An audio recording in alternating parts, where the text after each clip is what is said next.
We've had a few big horror movies come out this summer, and I'm going to talk about them real quick. I'll go chronologically. First, I saw Hokum. This is about novelist Ohm Bauman, who retreats to a remote inn to scatter his parents' ashes. He hears tales of a witch haunting the honeymoon suite and explores and finds out more than he bargained for. This is Damian McCarthy's third, I believe, feature, following Caveat and Oddity. Hokum is in the middle for me. Caveat's still my favorite. Had my issues with Oddity, but I liked Hokum a good amount. I am totally on board with what Damian McCarthy's doing. I would love for him to continue to be able to make these. I think this is like exactly what I'm looking for in sort of like a popcorn horror movie, where it's got intent and it's got some good craft and it's got interesting ideas and it's also fun, digestible. Not the most interesting thing, I think, but very much the kind of movie I would like to sit down in a theater and watch, maybe bring a couple friends. I like Adam Scott's character. I mean, he's obviously unlikable, but I think it leads to some great humor. It's well done in the fact that he has this complex about him. Like, he is apparently well recognized. He expects things given his status, but we also don't really get much of a sense of scale for that. Like, we know he's a writer. Apparently some people recognize him, but we don't have like an elevated view of him. He's just a guy to us. And it's kind of funny to me to see him acting in such an obnoxious way when it doesn't feel like an audience member like he deserves it. Like, he's just completely out of nowhere acting like a total prick to these people. And I think Adam Scott does really well translating that into some humorous situations. Actually, honestly, I think the humor is really one of the strengths of the film, even besides just character interactions. I think my favorite bit of humor in the film is there's this cherub, it's a statue, and it has like this face on it, kind of like puckered lips, like ooh, kind of like that. And the film does this great thing. We're kind of like counting down to something, essentially. We're approaching kind of like a little mini climax. And, you know, it's a movie. We know the main character is probably going to be fine because it's just generally how movies work. You kind of accept that when you sit in the chair. But it just keeps cutting back to this cherub's face, making that expression. And it's just like, it just feels like the movie knows that it's teasing you with the resolution it's about to give you. And it's so funny every time it cuts back to it. And I think it's a great feeling for a unique sort of climax. I love the dingy houses, rooms that Damian McCarthy usually puts together for his movies. Caveat had one. Oddity didn't have so much a dingy one, but certainly a dark and foreboding one. This features a very dingy location, a couple of dingy locations that are great. I love the feeling of that. I think that's also something you really want from a popcorn horror movie. You want something kind of overtly spooky and something recognizably spooky in texture. I just enjoyed a lot where the film decided to go with its story, with its scares. Although, honestly, I think some of the scares were a little bit too stingy, too music stingy, a little bit too jump scary for my taste. I'll get into this a little bit with Obsession, but I think maybe this doesn't have the best feel for when to let a scare play out, when to let the audience kind of fill in some gaps, and when to kind of hit the audience in the face a little bit. I also am not really the hugest fan of the ideas and lessons the film is trying to package in. Feel to me like they kind of barely matter with the actual story. It kind of feels to me like it's a side thing that just so happens to intersect with what's actually happening maybe once or twice, and it just feels a little bit off to me. But I mean, really what you want is the atmosphere, some of the horror. I think if you go into this looking for a fun spooky time, you will get a fun spooky time, and that's really like, what more can you ask for? And then next we have a bigger financial hit, Obsession. After breaking a mysterious one-wish willow, Bear finds himself getting exactly what he asked for when he asked for Nikki to love him more than anyone else in the world. So this, for me, I went into with a little bit of background on Curry Barker. I had seen a couple of his short films. I think it's The Chair and the Warning. And I had seen Milk and Cereal. So I was moderately excited. I didn't love any of those to death, but I certainly understood some hype for it. And man, this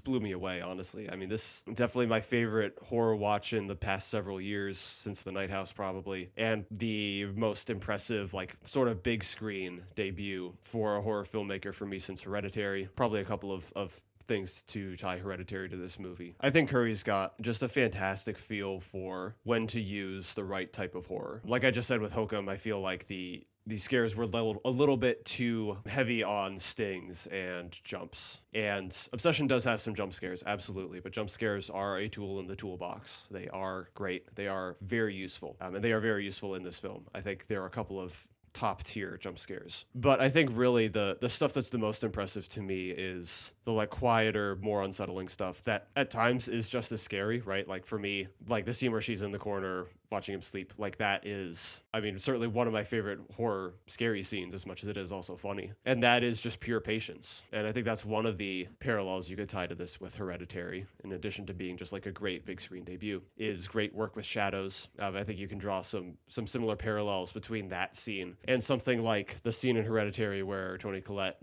swears she sees her mom's silhouette in like that unused room, or when Toni Collette is on the ceiling in that one scene. Playing something loose, letting the audience put it together and kind of arrive at the scare themselves is a powerful tool as well. And even when you don't have something as overt as that scene in Obsession, you have slightly less menacing scenes, but still unsettling scenes. Like, I love that initial car scene right after Bear snaps the willow, and then there's just a shot, the first nice shadow shot of the movie, of Nikki just standing in full silhouette on the porch, all that space around her. It's just such a great mood. It's not a full-on scare, but it is like an ominous warning. It's like the first signal of like, okay, the movie starts now. Lots of great shadows like that. And also, in addition to framing Indy Never Ready in shadow, there are also great moments of like eye lights. Two in specific, I think, when Nikki kind of shows up at his house to apologize, and it's like the combination of her in almost complete silhouetted shadow, but also like the two eye lights giving her both kind of like an eerie, unnatural feeling, in addition to making her seem almost like dreamy, magical, and she kind of is both at the same time, because she's fulfilling his wish, and also it's the ominous, it's the worries of what you know is probably going to happen. There's another one later when she refers to herself as Freaky Nikki as well, with great highlights. That's a little bit more overtly menacing, of course. Indy Never Ready is getting a ton of praise, as she should, but like let's not pretend this is just like a big, loud performance.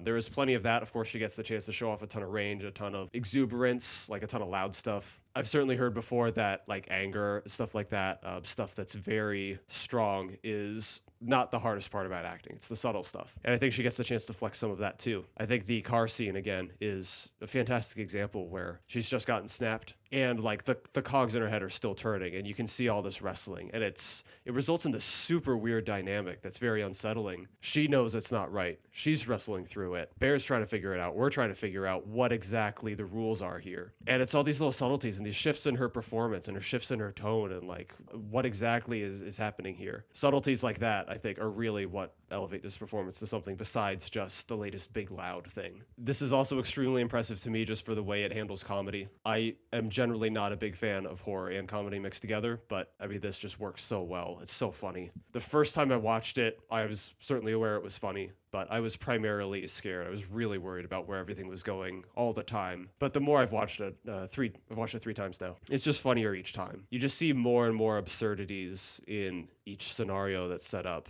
And I think it's fun that you can experience the same movie in such different ways, but still enjoy it so much. So yeah, for me, this is one of the most impressive horror movies of the decade. Certainly one of the best as well. And I'm so glad it's getting its due. The next is Backrooms. A strange doorway appears in the basement of a furniture showroom, and the owner feels the need to explore them. I am not really familiar with the Backrooms lore or the series. I heard that it's probably fine to go in without watching the series to be blind, and that's what I did. I kind of liked it. I think that really Kane Parsons' vision is there. I think that the production design team just thrilled that they got to work on this kind of movie, because there's all kinds of fun stuff and fun variations and imaginative ideas that went into the production design, which is basically an entire character. I think it's really fun that we get a movie like this on the big screen with a ton of exposure that really foregrounds production design like this, that makes it its own character, that makes it the atmosphere. That's a ton of fun. Really enjoyed that. It feels like a great realization of a liminal space and all that. Ejiofor is awesome. I think he gets a decent amount to work with in the script, and I think he elevates it well. I'm not so much a fan of Renate Reinsvo's work. She gets less to work with, certainly, but never really bought her role quite as much. The script is really my biggest issue with it, where I don't know, it just feels like it could have been so much more to match up with a potentially really good directorial vision. I know Kane was part of writing the script at least, but I think certainly the visual stuff is stronger than ideas and just the film's whole process. I think the ideas would have been much stronger without the direction the ending took. Won't spoil anything, but as I understand it, it probably ties into some of the lore a little bit more, which is cool. Maybe setting up more movies or something like that. I don't know. But I think the way the ending comes across kind of muddies some potentially interesting ideas the film could have had otherwise. I mean, I'm glad it worked out for him. I hope he continues to be able to make movies. It's certainly an inspiring debut for someone who is just starting to get into feature films. Hope to be able to see more from him. Hope I like more of his stuff in the future. And then the fourth one I'll touch on real quick is Leviticus. Two teenage boys must escape a violent entity that takes the form of the person they desire most, each other. This will probably sound a little bit similar to It Follows.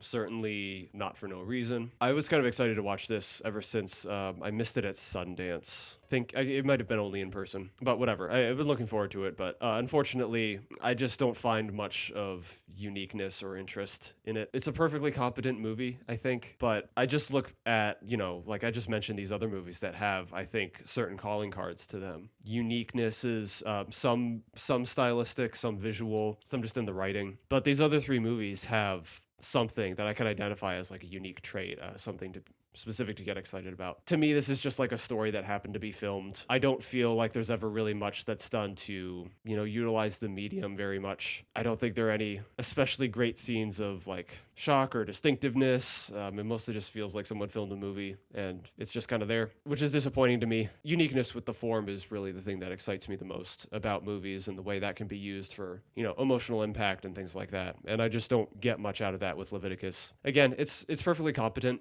I think there are a couple times where the tension does shine pretty well, but largely as just kind of a movie that's going to slide by me. Probably won't remember very much about it in a couple months. This has been a good summer for horror overall. It's cool that horror is apparently box office proof when everything else isn't. So we will continue to get interesting horror movies amidst all the Scream 7s and the Insidious 5s and crap like that, but original horror is still able to live, and I think that's awesome.